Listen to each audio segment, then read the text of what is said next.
Good morning, it's 4:19 a.m. and I can't get over how bright the moon is here. We've lived in Oldfield for over 3 years now, and the brightness of the moon and stars is one of the most amazing things about the place.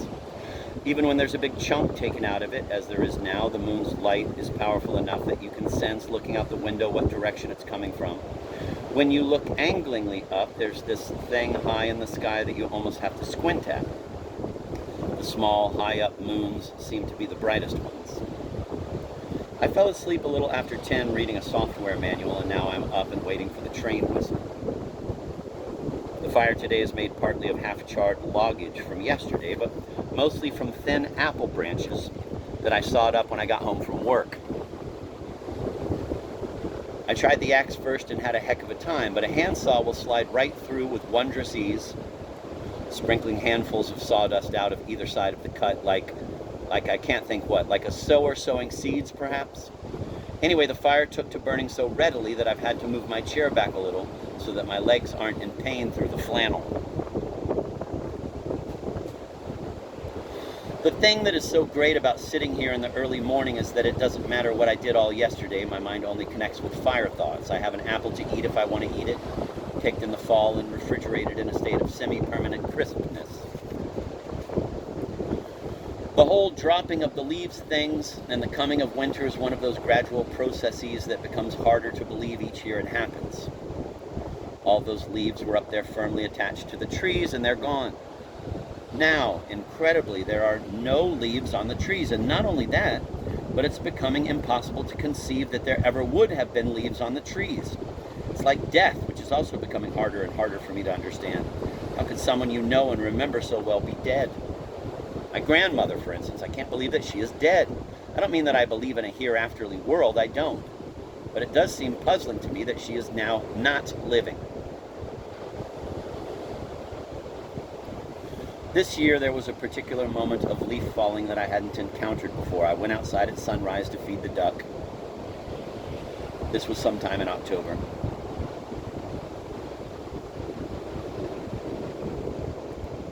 There was ice in her water when she jumped in, hard pieces of something that she thought might be good to eat, but weren't particularly when she tumbled and smacked them around with her beak. While I was waiting for my daughter Phoebe to come out, I began scraping off the thin ice layer on the windshield using my AAA card, and then I heard a leafy rustling a few hundred yards away.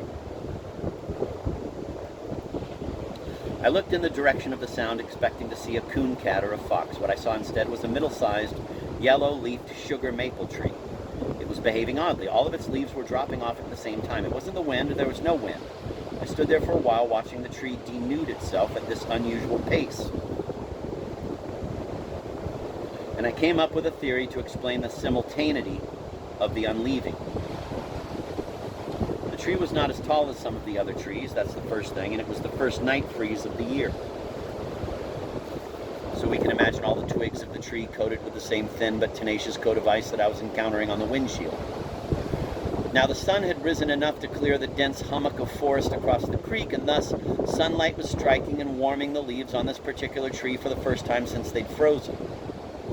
The night ice had sheathed the skin, holding the leaf in place, but the freeze had also caused the final rupture in the parenchymatous cells that attached the leaf stem to its twigs. As soon as the ice melted, the leaf fell. I had some confirmation of my theory when I noticed that the leaves on the sunward side of the tree were mainly the ones that were falling. My son, who was 8, had a plan for the leaves this year. He filled 6 large craft paper bags with them and saved them in the barn so that when my brother and sister-in-law came to visit with their children, he could make an enormous pile. His plan worked, which is not true of all his plans. The pile was big and the leaves were dry, not soggy, and my sister-in-law and I took lots of pictures of smiling children leaping around piles of leaves and flinging them in the air. And I had that moment of slight fear when I knew the future.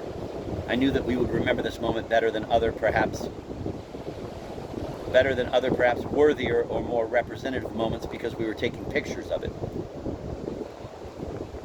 The duck hovered near the rake, hoping that we would get down to a slimy underlayer where the worms lived, but there wasn't one. I found out yesterday that one of the town elders has died. He sounded perfectly fine over the phone when I talked to him in November. Gravelly voiced, but fine. When I was taking out the garbage yesterday, walking up the ramp that leads into the barn, I suddenly imagined this aged man turning from a living human being to skull and bones. And I was is amazed in the same way that I'm amazed when the leaves fall and we're left with skeletal trees every year. Really, I'm glad my grandparents were cremated. I don't like the idea that their skulls would be around somewhere. Better and more dignified for them to be completely parceled out.